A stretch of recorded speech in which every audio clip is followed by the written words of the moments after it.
تخيل معايا واحد غادي ب120 كيلومتر في الساعة ومكسيري، ولكن غادي في الطريق الغلط. واش غادي يوصل؟ ابدا. هادشي اللي واقع بزاف منا، كنضربو تماره كنصغرو كنعياو، ولكن في الاخير كنلقاو راسنا في نفس النقطه.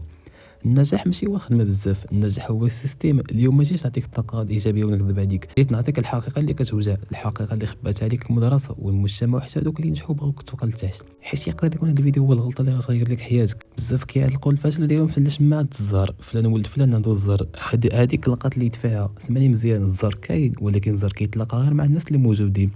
النجاح هو واحد المعادله بسيطه، كاين الاستعداد، الفرصه، النجاح. الفرصه غادي تدوز قدامك غدا، ولكن واش انت عندك الميسكل باش تشد فيها؟ الا كنتي كتضيع وقتك في التبرقيق وفي حياه الناس وفي السكرولينغ الخاوي، كون هاني الفرصه غتدوز من قدامك وانت ما غتيقش كاع بها.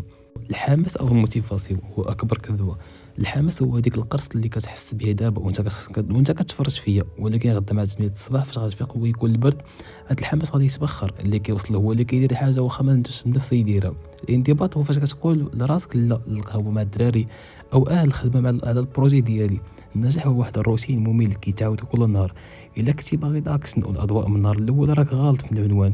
النجاح كيتصاوب في الظلمه والنتيجه كتبان في الضوء. شكون هما 5 ديال الناس اللي كدوز معاهم نهارك؟ جاوبني بصراحه. الا كانوا 5 فاشلين كون اكيد انك كتكون انت هو السادس. البيئه ديالك هي اللي كتحدد السقف ديال الطموح ديالك. الا كنتي وسط الناس كيهضروا على غير الكره والبنات والمشاكل، عقلك غيتبرمج على داك الشيء. قطع اي حاجه كتجرك لتحت. العزله في هذه المرحله ماشي اكتئاب، العزله هي اعاده ضبط المصنع. باش تطلع لفوق خاصك تخفف الوزن، والوزن الزايد هما الناس اللي كيطفيو ليك الشمعة ديالك.